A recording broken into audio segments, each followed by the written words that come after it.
आजकल सिर्फ सत्ता को किस तरह से हासिल करना है, किस तरह से बटोर के रखना है।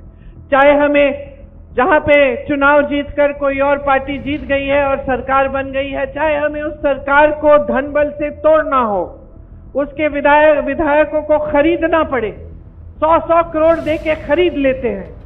सरकार गिरा लेते हैं, लोकतंत्र के बारे में सोचते ही नहीं, जनता ने किसको चुना वो सोचते ही नहीं, कुछ भी कर लेते हैं सत्ता के लिए। चाहे फिर आपके मुख्यमंत्री की तरह मुख्यमंत्रियों को चुनाव से पहले जेल में डाल देते हैं, फर्जी मुकदमे डाल के, फर्जी बयान लेके जेल में डाल देते हैं, क्योंकि ताकि वो ठीक से लोकतंत्र के तहत चुनाव न लड़ पाए,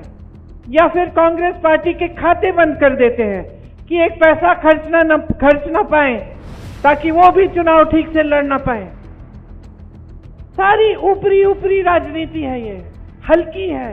आज हमारे प्रधानमंत्री आपके सामने आते हैं तो महंगाई का शब्द उनके मुंह से नहीं निकलता, बेरोजगारी का शब्द मुंह से नहीं निकलता। पूरी दुनिया में सबसे ज्यादा बेरोजगारी,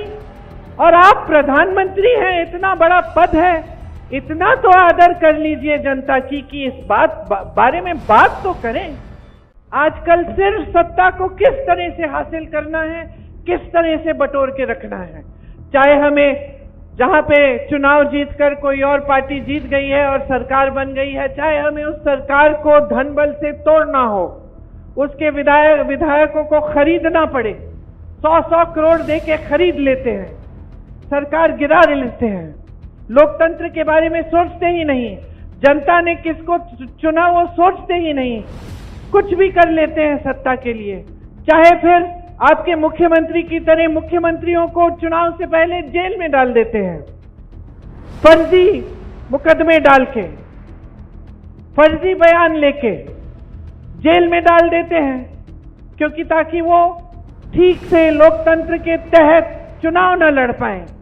या फिर कांग्रेस पार्टी के खाते बंद कर देते हैं कि एक पैसा खर्च ना पाए, ताकि वो भी चुनाव ठीक से लड़ ना पाए। सारी ऊपरी राजनीति है, ये हल्की है। आज हमारे प्रधानमंत्री आपके सामने आते हैं तो महंगाई का शब्द उनके मुंह से नहीं निकलता, बेरोजगारी का शब्द मुंह से नहीं निकलता। पूरी दुनिया में सबसे ज्यादा बेरोजगारी, और आप प्रधानमंत्री हैं, इतना बड़ा पद है, इतना तो आदर कर लीजिए जनता की कि इस बारे में बात तो करें।